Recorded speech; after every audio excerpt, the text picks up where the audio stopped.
The Spartans were ready because they'd trained blindfolded since childhood. They'd coated their bronze with mud to eliminate reflection, stationed helot sentries as human tripwires.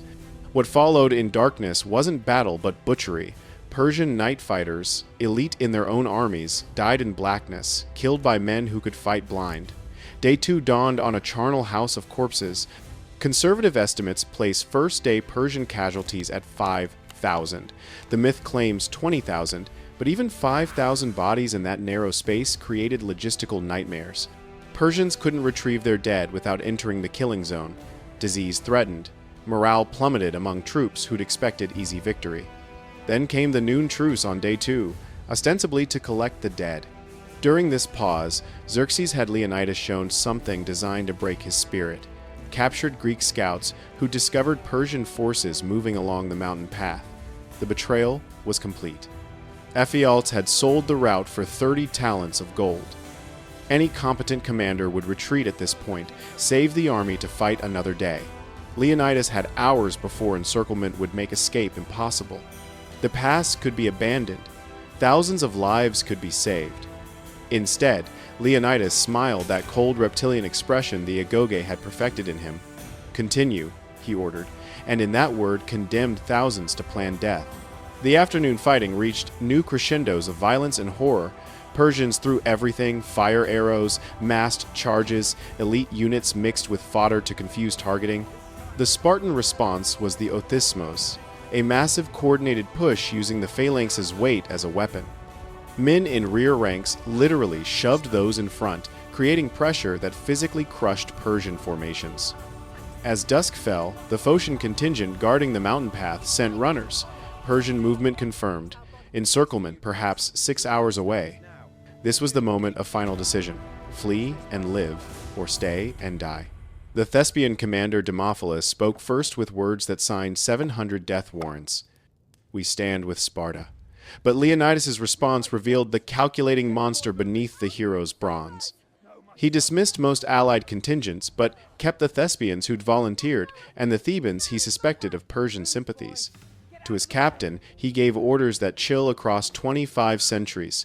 When encirclement comes, ensure no one escapes. No one. The captain understood perfectly. This wasn't about glory or freedom, it was about controlling who survived to tell the story.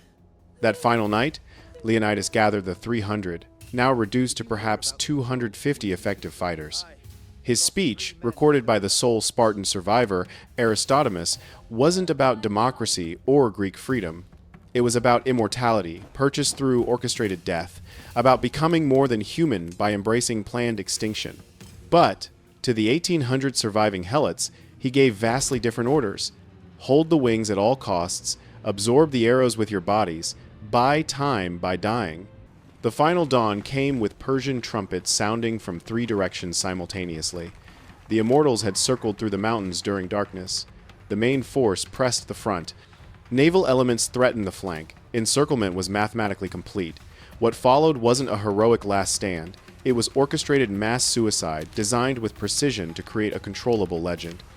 The Spartans abandoned the defensive wall entirely, fighting in open ground to kill more enemies before dying. But here's what sanitized histories deliberately omit. As the battle became hopeless, Leonidas ordered something unthinkable. The helots who'd served so faithfully were to be killed first, not by Persians, but by Spartans.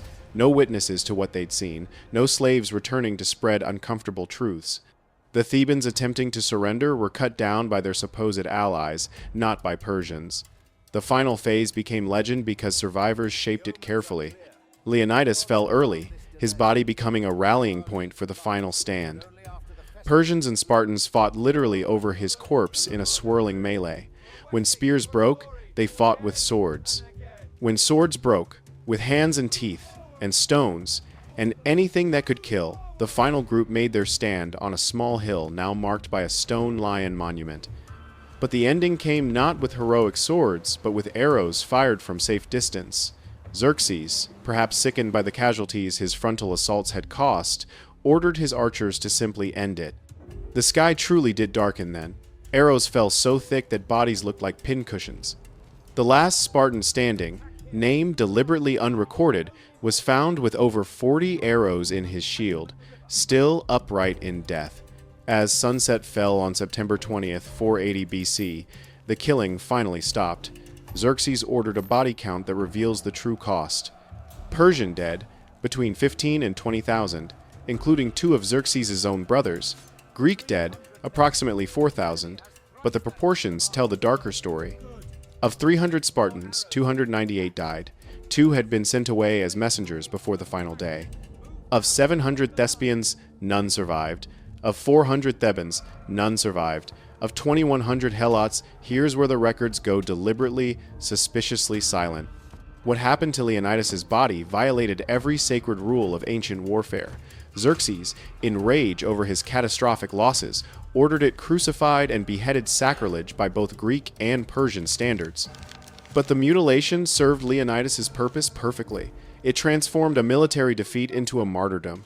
The headless king became more powerful in death than he'd ever been in life. 2 Spartans survived, and their fates reveal everything about Spartan values. Aristodemus, sent away before the final battle with an eye infection, returned to Sparta in shame. Despite fighting heroically a year later at Plataea, deliberately seeking death in combat to redeem himself, he was never forgiven. Survival was the only unforgivable sin in Sparta's twisted moral universe. The immediate aftermath was calculation masked as grief. The 700 Thespians who died, their city-state was too small to dispute Sparta's heroic narrative. The 400 Thebans, branded as traitors who supposedly tried to surrender, their reputation destroyed. The thousands of other Greeks who'd fought earlier, edited from the story as inconvenient details, but the 2,100 Helots simply vanished from history exactly as Leonidas had intended. Archaeological evidence from the battle site discovered in recent decades changes everything about our understanding. Mass graves were found, yes, but separated by class, even in death. The Spartan remains, identified by their bronze equipment, were buried with honors in marked locations. But surrounding them in unmarked pits lay thousands of skeletons, showing signs of violence. Not all wounds came from Persian weapons. Some matched Spartan spear patterns exactly. The killing of witnesses had been thorough and systematic. The myth-making process began before the blood dried on the stones. Within a generation, 7,000 defenders became the 300 in popular memory. Allied Greeks vanished from the story. The Helots, they never existed in any official version. Herodotus, writing just 50 years later, already reported legend over documented facts. By the time Plutarch wrote his accounts, Thermopylae had become pure propaganda, a story about freedom defended by history's least free society. Leonidas had embodied Spartan values with perfect precision. This was a civilization that institutionalized child abuse, that murdered its enslaved population annually as policy, that saw basic human compassion as fatal weakness. The agog that created Leonidas created monsters by deliberate design, and it worked exactly as intended. Modern archaeological evidence from Spartan residential sites reveals mass graves of children's bones, showing signs of fatal trauma, confirmation of ancient rumors about exposure of babies deemed imperfect. Consider carefully what we celebrate when we honor the 300. These weren't freedom fighters defending democracy. They were the enforcement arm of a totalitarian slave state. Sparta produced no art, no philosophy, no culture beyond war and oppression. While Athens built the Parthenon and Socrates questioned everything, Sparta built nothing but more soldiers and practiced nothing but unthinking obedience. The Crypteia deserves special attention as Sparta's darkest institution. Each year, the state formally declared war on its own Helot population. Not metaphorical political war, but legal authorization for systematic murder. Young Spartans would hunt human beings for sport, deliberately targeting the strongest, the smartest, anyone who might eventually lead resistance. Conservative estimates suggest 2,000 Helot deaths annually from Crypteia killings alone. Across Sparta's centuries of dominance, we're discussing systematic murder approaching genocide in scale. The historical irony cuts deep. Sparta's brutal system ultimately destroyed it from within. By 371 BC, barely a century after Thermopylae's glory, Spartan military dominance was broken forever at Leuctra. Why? They'd killed too many of their own people. The Spartan citizen population had shrunk to unsustainable levels through their rigid systems. The helots they'd terrorized for centuries finally broke free. The city that lived by the spear died by it with poetic justice, but the myth outlived the reality by millennia. Romans admired Spartan discipline. Renaissance thinkers praised their sacrifice. Modern militaries study Thermopylae as a heroic last stand. Films glorify the 300 while systematically forgetting the 6,700 others, especially the 2,100 enslaved humans who died unnamed and unmourned. We've somehow transformed a slave society's enforcers into freedom's champions through selective memory. Ask yourself this uncomfortable question. If Leonidas returned today, what would he recognize in our world? Not democracy, which Sparta despised as mob rule. Not individual freedom, which Sparta crushed as weakness. Not mercy, which Sparta saw as fatal character flaw. He'd recognize only the willingness to sacrifice lesser people for supposedly greater causes. He'd recognize the strong, crushing the weak and calling it virtue. He'd feel at home wherever power justifies itself through violence. The real lesson of Thermopylae isn't about courage or noble sacrifice. It's about how history gets written by survivors who shape narratives. How propaganda becomes accepted truth over generations. How we mistake systematic brutality for strength. 300 men did stand against an empire, but they stood on mountains of bones, the bones of thousands more, whose names we'll never know because their deaths were inconvenient to the legend. Now you know the truth. They don't teach in schools or show in films. The lion's son was exactly what Sparta designed him to be, a perfect killer who died perfectly, ensuring his victims' eternal silence.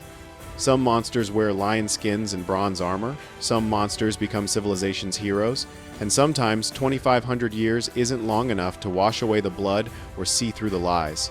300 Spartans and 20,000 forgotten dead. That's the real mathematics of Thermopylae that no one wants to calculate. That's the real legacy of Leonidas that statues don't show.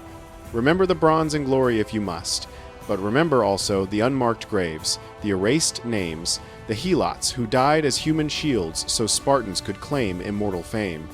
If this dark truth about history's most famous last stand shook your understanding of heroism, subscribe to Flow of History. We dig beneath the legends to find the uncomfortable truths, the forgotten voices, the blood beneath the bronze. Hit subscribe now, because the next story about history's hidden darkness is coming soon.